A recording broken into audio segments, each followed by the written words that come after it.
En Washington, D.C., señor Eric Langer, del Centro de Estudios sobre América Latina de la Universidad de Georgetown, la comunidad internacional ha seguido de cerca estas dos posiciones frente a las manifestaciones que se levantaron en Venezuela. El hecho es que desde febrero hasta mayo pasado, 43 personas murieron y hubo cientos de heridos y aún de detenidos. En todo esto, ustedes han podido evaluar si realmente hay impunidad, se cometieron violaciones a los derechos humanos o se trató simplemente de una medida justa para evitar desórdenes en lo que podía terminar en destrozos en instituciones públicas y atentados también contra funcionarios del gobierno. Buenas tardes, buenas noches a todos los televidentes. Es un placer estar con ustedes. Y creo que es una pregunta muy interesante.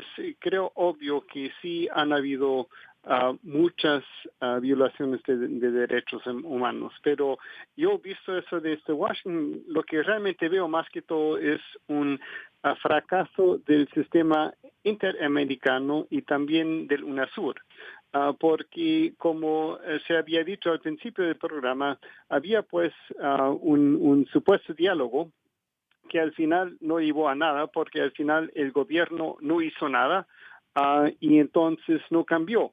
Y el problema es que justamente me parece que está el sistema tanto del UNASUR como de la OEA que tiene que tratar de las violaciones de derechos humanos y no se ha hecho por unas razones sobre las cuales sí podemos hablar con mucho detalle si usted quiere, pero yo creo que más que todo es eso, pero es obvio que sí han habido muchas violaciones de derechos humanos con balas, con violaciones, con entradas a las casas que constitucionalmente yo sí he leído la Constitución de 1999, está completamente prohibido, pero igual se hizo así. Y hasta ahora también presos políticos, que también es una violación de los derechos humanos de estas personas que están en la cárcel por razones políticas y no por crímenes comunes o de violencia. Al mismo tiempo que Nicolás Maduro asegura que todo aquel que quiera ejercer el derecho a la protesta en su país tiene garantías constitucionales, paradójicamente anuncia la compra de 300 modernos equipos antidisturbios, es decir, un nuevo equipamiento para reprimir las marchas opositoras. Según Maduro, en Venezuela persisten grupos de ultraderecha que siguen preparándose para cometer las que calificó nuevas estocadas y emboscadas contra la paz en el territorio. La intentona guarimbera golpista fue un golpe bajo a la paz de la República. 6 meses después del inicio de las protestas estudiantiles contra el gobierno del presidente Nicolás Maduro, estas parecen haberse apaciguado, pero no así los ánimos y la fuerza represiva del régimen. Casi unos 300 equipos especiales de esto para seguir garantizando que los ataques que se hagan desde adentro sean preventivamente atendidos, corregidos y superados de manera inmediata. Ante la muerte violenta de 43 personas entre febrero y junio en hechos relacionados con las movilizaciones, el mandatario, en lugar de evidenciar alguna posibilidad de solución pacífica a los reclamos sociales por la inseguridad, la inflación y escasez de productos básicos, optó por seguir fortaleciendo militarmente a su Fuerza Armada con la adquisición de 300 equipos para antidisturbios. Equipos especiales, los más modernos del mundo, para poder operar, cuidar la vida de nuestros oficiales, cuidar la vida del pueblo, disipar y castigar severamente en el marco de la ley a los terroristas, a los guarimberos. Estas palabras de Maduro, al utilizar el calificativo de terroristas contra quienes, según él, deben ser disipados en las calles y castigados, contrastan con las supuestas garantías constitucionales que él mismo dice ofrecer a todo el que quiera protestar. Todos los venezolanos y venezolanas tienen garantizado plenamente sus derechos constitucionales, pero aquel que quiera utilizar las libertades públicas y la Constitución para dañar la patria, para destruir la patria, para afectar la paz, para traer el terrorismo de donde lo quieran traer, tiene que encontrarse al frente a la Guardia Nacional Bolivariana. Durante el anuncio sobre el nuevo equipamiento militar, el presidente venezolano tuvo palabras de felicitación para los miembros de la Guardia Nacional Bolivariana por hacerle frente a la ola de protestas que sacudió al país recientemente.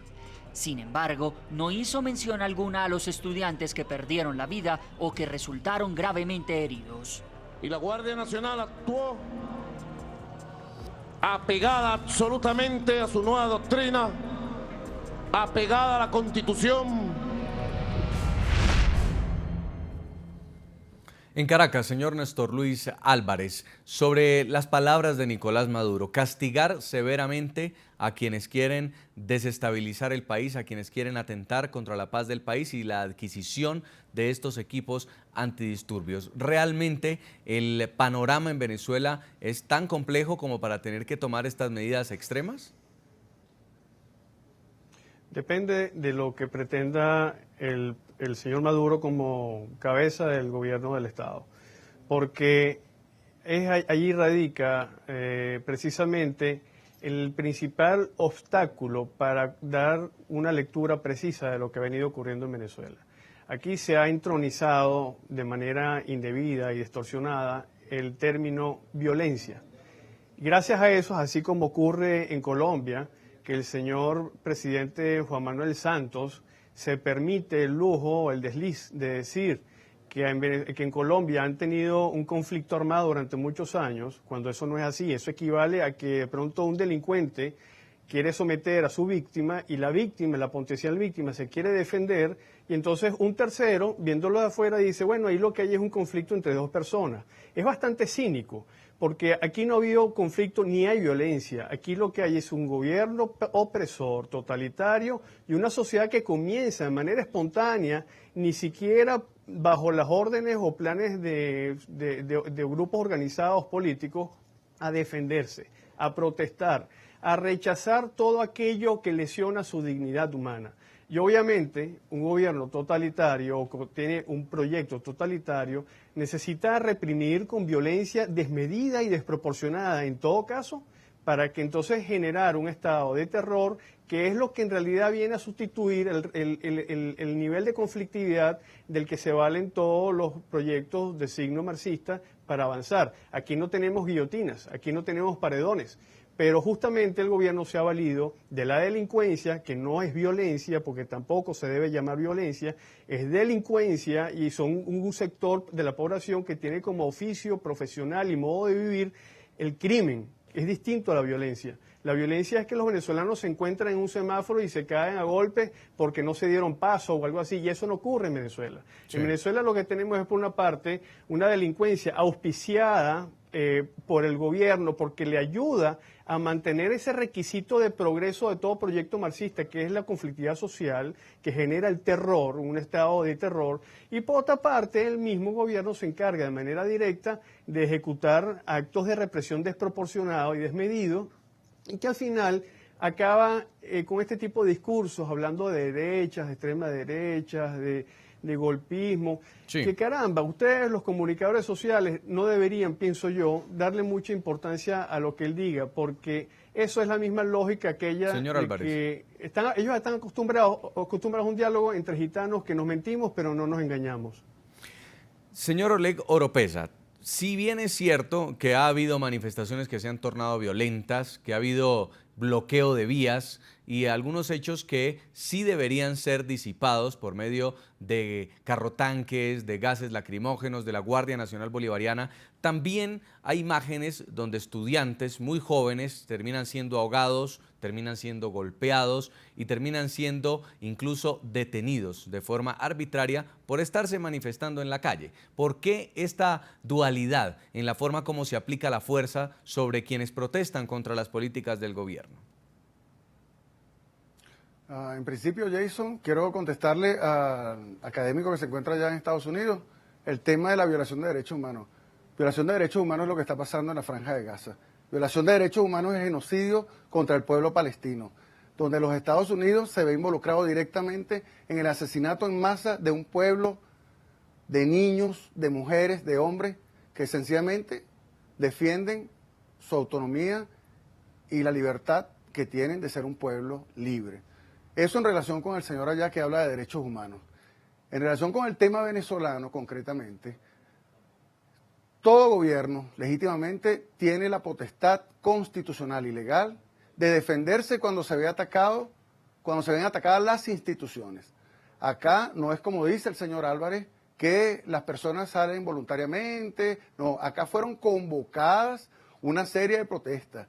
El señor Leopoldo López, que se encuentra preso precisamente por la convocatoria a manifestar violentamente y a derrocar un gobierno constitucional, convocó lo que ellos llamaron la salida. Igualmente la señora María Corina Machado, que luego se volvió representante de un gobierno extranjero, o sea, convocaron, o sea, llamaron a derrocar violentamente al gobierno.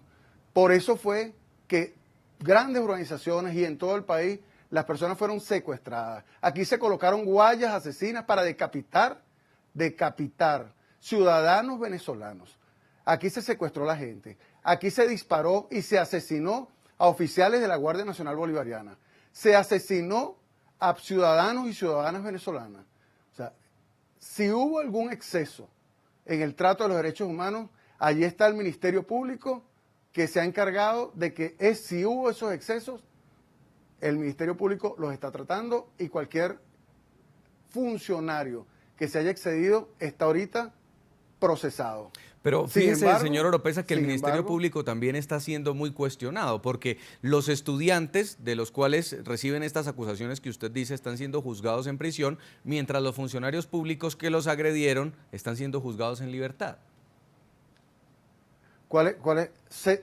De todas las personas que están detenidas, que quedan cerca de 50 personas detenidas que no tienen medidas, solamente 5 son estudiantes.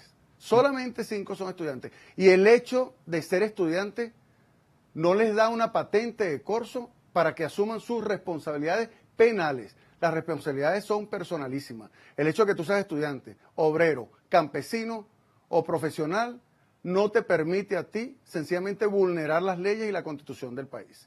Aquí hay un gobierno legítimamente electo, un gobierno que va a hacer respetar la constitución y las leyes, y la mayoría del pueblo venezolano hoy día se encuentra trabajando y ha entendido que sencillamente es trabajando cómo se saca adelante el país.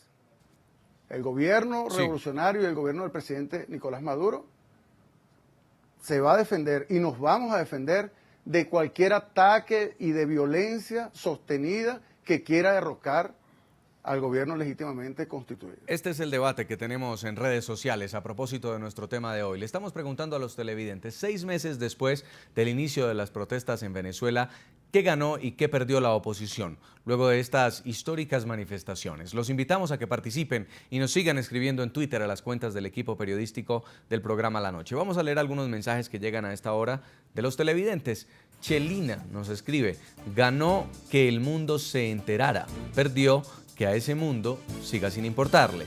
También escribe Carlos Alberto, dice: la oposición obliga por distintas vías a respetar su espacio por ser la mitad del país. Es real en un país virtual.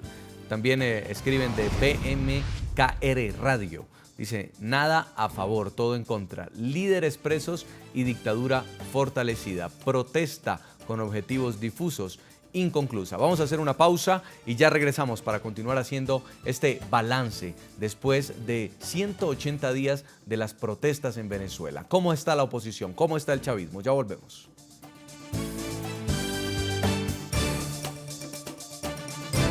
Ya regresamos con La Noche.